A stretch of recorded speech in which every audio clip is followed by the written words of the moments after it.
and this time, Kim stops the attack using his code again. He tells the catastrophe to go wild and attack him, while the catastrophe tells him to protect his round and stop her. The system notifies Kim that a few constellations who dislike him have now taken an interest in him. Kim thinks that they can run their mouths all they want until the day he comes to pluck out their tongues.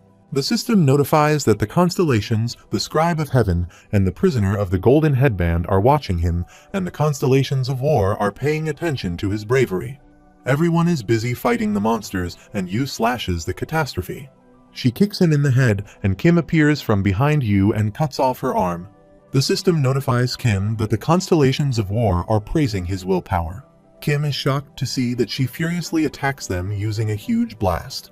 The system notifies Kim that 30 seconds remain until the effects of the bookmark wear off, and everyone is shocked to see the impact of the blast. When the dust settles down, Kim and Yu are fallen on the ground. They are both tired and in pain. The catastrophe tells them that they are no match for her and asks how they will ever stop her. Kim tells her not to worry, that the person who will stop her will be here soon. At the same time, there's a blast, and that someone is standing on a monster. She tells Kim that she is sorry for being late. She says that, basically, she knows what is going on. Her supporting constellations kept chatting away on her way here, and she tells Kim to leave everything to her and take a little rest. Huiwen arrives there with her group and says that she will end this damn scenario for them. Kim looks at Huiwen and thinks that she managed to get here in time and says that she's the last card he has left to play. Huiwen asks Kim what he is so worried about. She runs her hand on the sword and it starts burning. Kim is surprised to see that and thinks that it is Huiwen supporting Constellation. He knows that stigma too well. It is the blistering white flame that punishes the evildoers, and it is known to be on par with the Prisoner of the Golden Headband stigma, and it is one of the most powerful stigmas in the world of TWSA. The system notifies that Huiwen has activated the stigma and flames of Hell Level 1. The catastrophe thinks that this is what Kim has been waiting for. The system notifies that the constellation Scribe of Heaven remains silent, and the constellation Abyssal Black Flame Dragon is displaying hostility towards Huiwen. The catastrophe thinks that Archangel Uriel will be a worthy opponent. The system notifies that the constellation Demonic Judge of Fire is watching the battle with sad eyes. The battle begins, and the catastrophe attacks using her last breath.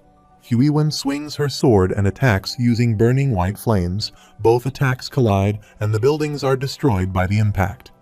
The system notifies that most constellations are excited by the plot he has woven, and he has been gifted 15,000 coins. An intense battle is going on between Huiwen and Shin. Shin jumps in the air and attacks using a kick. The system notifies that the constellation of the Korean Peninsula looks at him with pity, and the constellation's secretive plotter is taking note of the decision he made. Kim is carrying Yu on his shoulder when there is a huge blast, and they see that Huiwen stabs the catastrophe in the stomach, and she falls to her knees. Huiwen is standing tall after the battle. The catastrophe wonders if she is going to die now. The system notifies that the personal skill, the fourth wall, is shaking. Kim thinks that a Beast Lord usually doesn't die from a wound like that, but she was up against flames of hell that eradicate all evil. The system notifies that level 2 of the Omniscient Reader's viewpoint is now in continuous effect due to increased immersion. Kim starts walking toward the catastrophe. She tells him that she is glad to come to this round, and she's glad that she did what the captain told her to do. She thinks that it pains her that she has to die like this. Kim tells her now she will be able to die without worries, and some things might even change this time around. The catastrophe tells Kim that she doesn't want to die.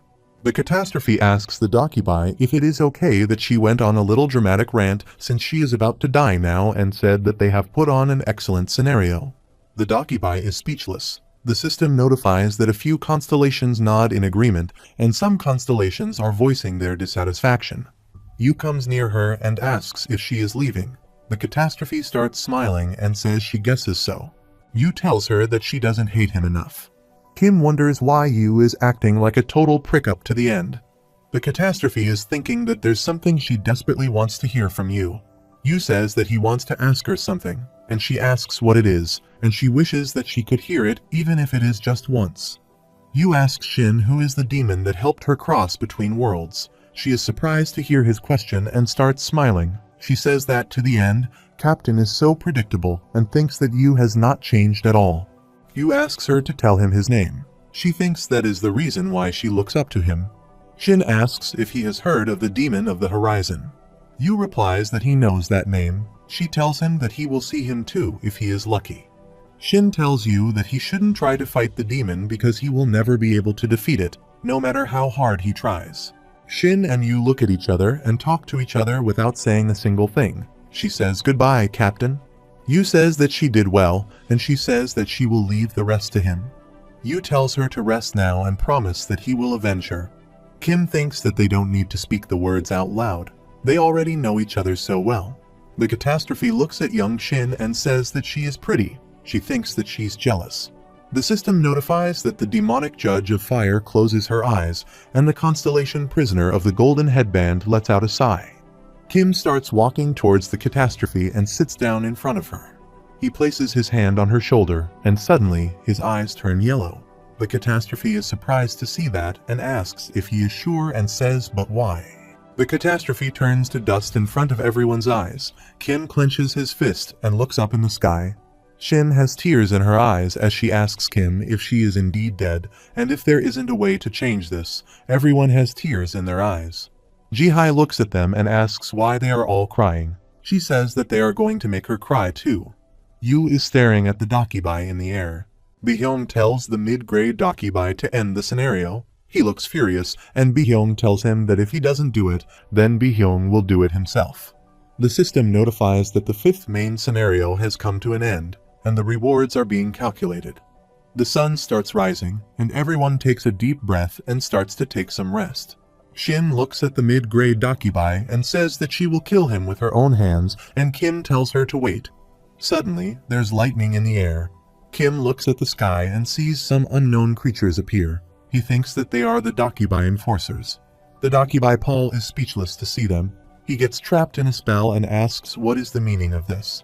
The enforcer tells mid-grade Dakibai Paul that he is under arrest for violating the rules of the Star Stream. Dakibai Paul is furious to hear that. The enforcers tell the Dakibai that he can choose to remain silent on the scenario he was in charge of, and he will lose all rights to handle the main scenario. He will also be demoted to a low-grade Dakibai, and all the achievements he has earned so far will be annulled. That will be his punishment. The Dakibai is angry. He tells them to hold on a second, asks what they mean by demotion, and asks them to tell him what he did wrong first. Kim and Shin are listening to their conversation. The Dakibai Paul tells the enforcers that he believes he ended the scenario perfectly, and tells them to look at the constellations. They are all having fun, and he says that he has not broken any rules of plausibility. He enforced the scenario under the agreement of the constellations. The enforcer interrupts Paul and says that this is the problem with streamers. All they think about is constellations. Paul is shocked to hear that. Not all Dakibai respect the constellations. Enforcers are ex-constellations who have fallen out of grace for unavoidable reasons and were transformed into Dakibai. The enforcers tell Paul that scenario enforcement can only be used when the constellations are willing to share the responsibility of breaking the rule of plausibility. Paul shouts that he knows that it's because of the dangers of the aftermath that come from breaking plausibility. But as long as the constellations are satisfied, the enforcer interrupts Paul again and tells him to look at himself. Paul sees that he is tied and asks why he is under the effect of the aftermath of breaking plausibility. The enforcer tells Paul that he had the chance to end the scenario without resorting to scenario enforcement, and it was a refreshing turn of events. He asks Paul why did he put a stop to it. Because of his meddling, the Soul Dome's administration is under emergency. Paul is furious. He says that he used scenario enforcement under the agreement of the constellations. He asks the constellations if they did not agree that he should use the enforcement, and Paul is shocked to look at the screen. The enforcer tells Paul that he is such a fool and asks if he realizes that the constellations have left already. Bihyung looks at the screen and thinks that many constellations who incited Paul to kill Dr. Kim left the channel as soon as the plot starts to turn into a tearjerker, and 1/3 of them left his channel too, and the constellations which are in support of Kim remains in the channel. The system notifies that the constellation demonic judge of fire is glaring at Paul. The constellation prisoner of the golden headband is smirking at the Dakibai Paul, and the constellation secretive plotter is mocking the Dakibai Paul. Paul says that he has been set up and screams that this can't be happening. He points at Byung and tells the enforcers to arrest him too. Paul says that he has proof that his channel broke the rules of the star stream. The enforcer tells Paul that of course he will go with him and says that Byung had called them here after all. Paul is surprised to hear that and asks Byung what he is doing. Byung waves at Paul. The enforcer tells Paul that he has already been punished twice, and this is his third time, so he should be well aware of the punishment that awaits him. Paul starts screaming and says that this doesn't make any sense. He asks if they think his superior will allow this, and Paul says that they are making a mistake if they take him now. Kim tells them to wait, and the enforcers turn around and ask Kim if he is talking to them just now.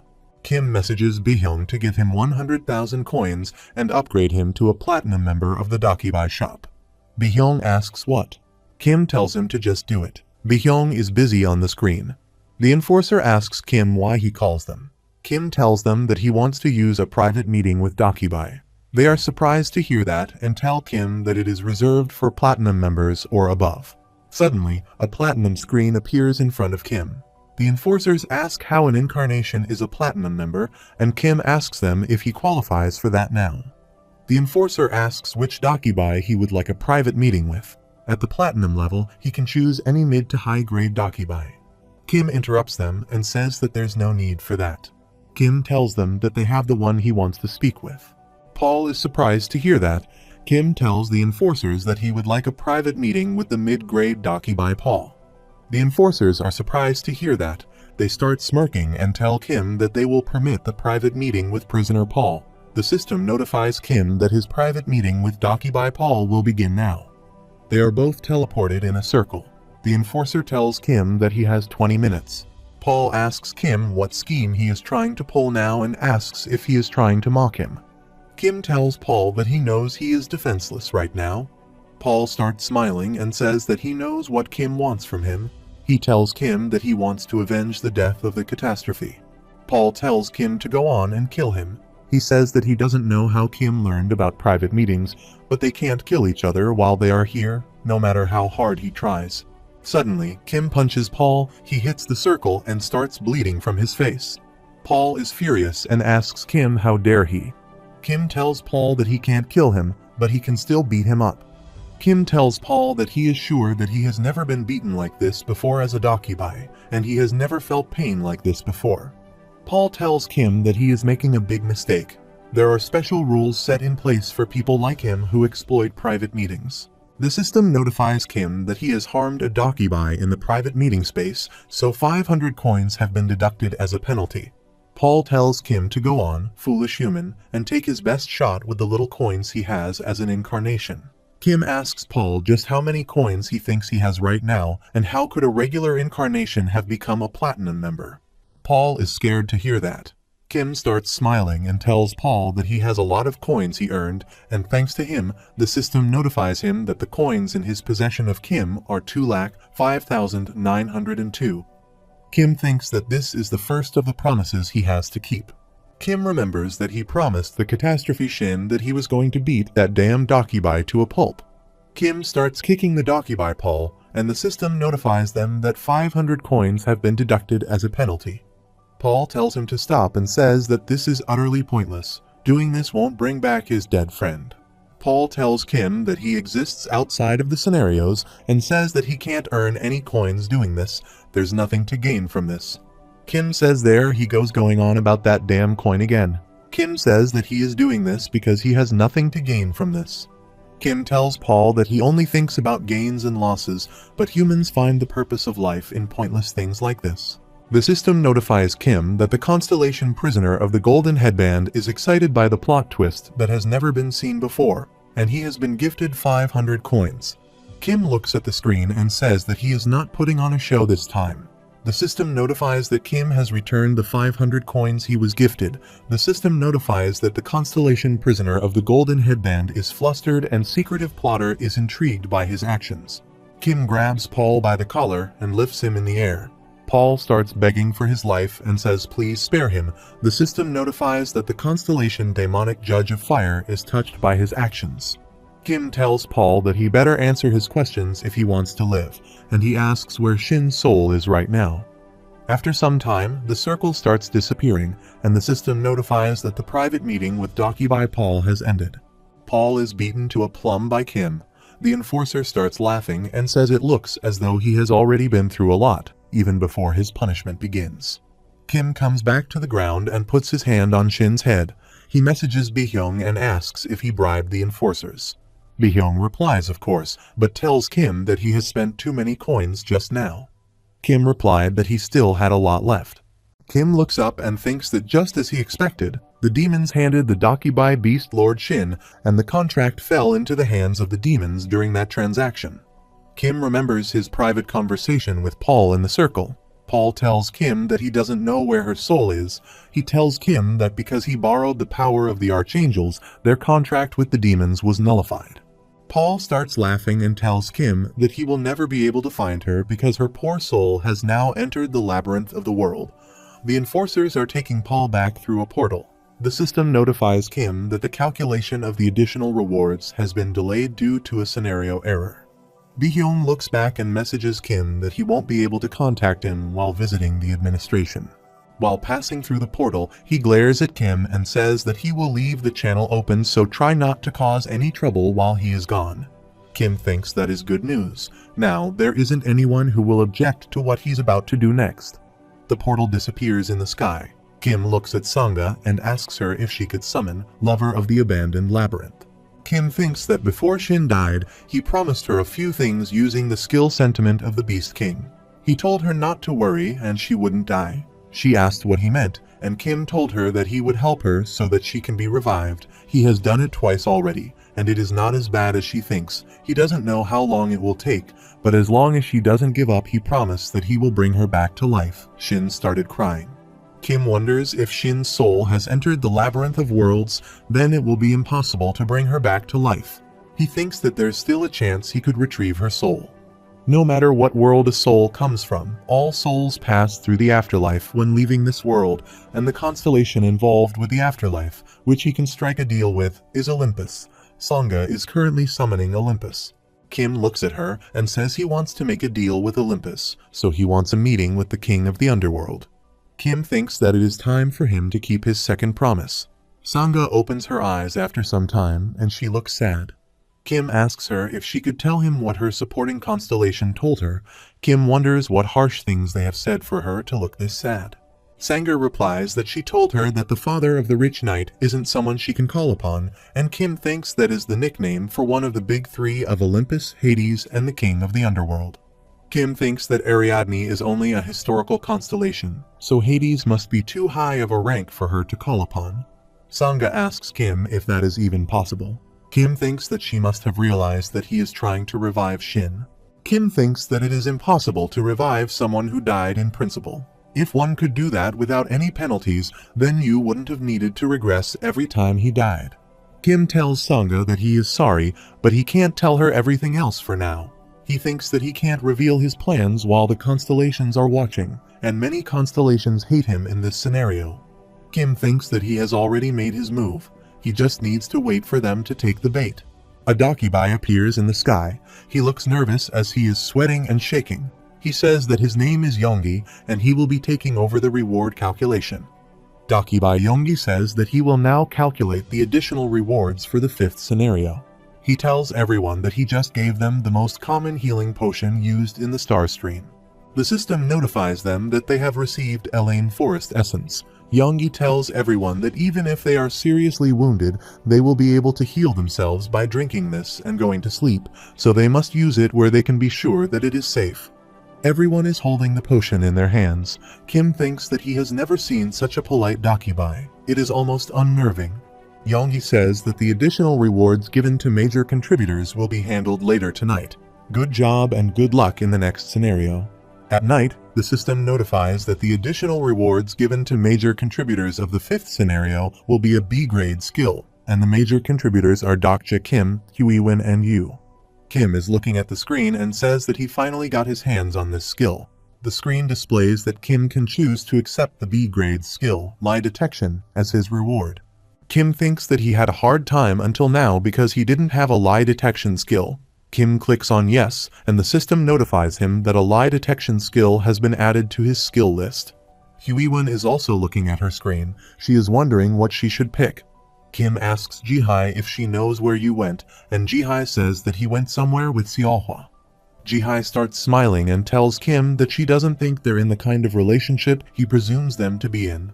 Kim looks at his screen and thinks that Yu was never a romantic protagonist. He knows that they were a couple in the second scenario, but can't remember if they were in the third round or not. The system notifies that the sixth scenario will begin in 4 days. Kim is surprised to see that and says that Yu must have gone to collect new skills and items. Jihai tells Kim that she remembers her master told her to deliver a message to him earlier. Jihai grabs her sword and tells Kim that their contract period is over. Kim is scared to hear that. Kim remembers that he told Yu to swear that he wouldn't kill him until the end of the 5th scenario, and he won't help him if he can't guarantee that. Yu promised that he wouldn't kill Kim, but he would get him back for hitting him. Kim is so scared that the color drains from his face. Kim says that they did agree in the contract that Yu wouldn't kill him, and he wonders if Yu let him live all this time because of that. Jihai asks what this contract is about anyway. Kim is depressed. Huiwen waves at Kim and calls him to her side. Kim is surprised to see the drinks and asks where she found them. Huiwen is proud of herself and says that she found them over there, so she helped herself. She tells Kim that they should have a drink to celebrate the occasion. After some time, they start a bonfire and are drinking the drinks Huiwen found. Kim tells everyone a good job. They really did an amazing job. Jihai starts drinking from the can and tells Kim that he was so cool today when he beat up Dakibai earlier that he looked a little cooler than Master today. Lee says that Jihai is right. He was amazing. Huiwen says that she felt good watching Kim, and Sangha starts smiling and tells Kim that he did well too. Kim starts smiling and thinks that everything didn't go as planned, but they managed to protect Soul, and Soul won't be in any more danger, at least until a few more scenarios have been completed. Everyone is drinking and telling each other their stories. Lee is lying on the ground and says that he can't drink anymore, and Jihai is drinking and talking in her sleep. Kim looks at everyone sleeping and thinks that he didn't know they were such lightweights. He thinks that Lee and Jihai didn't have much to drink. Kim looks at Sangha and sees that she looks sad. He is shocked to see that she drank 4 bottles. Sangha tells Kim that she is a heavy drinker. Kim remembers that he has never seen her drunk at company gatherings. Sangha says that is because she can't afford to get a drink like that. Kim thinks that she did have a lot of men at work who tried to take advantage of her by getting her drunk. Sangha starts smiling, and she looks at Kim and asks that she should be fine today, right? Kim clears their throat and thinks that this is kind of awkward. Lightning strikes the cups and their drinks spilled on the ground. Kim looks at the spilled drink and thinks that he knows it. It's a good thing that he didn't drink tonight.